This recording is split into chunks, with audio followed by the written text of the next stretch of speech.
ស្រីយើងរស់នៅជាមួយនឹងគ្នាពេញដោយក្តីសុខ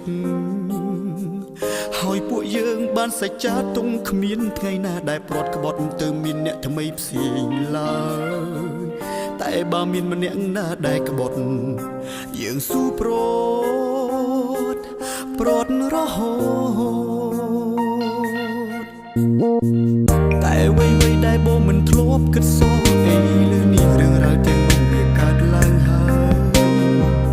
រឿងនោះកើតឡើងព្រោះតែស្រងត្រានត្រើយរូបអូននេះហើយជាអ្នក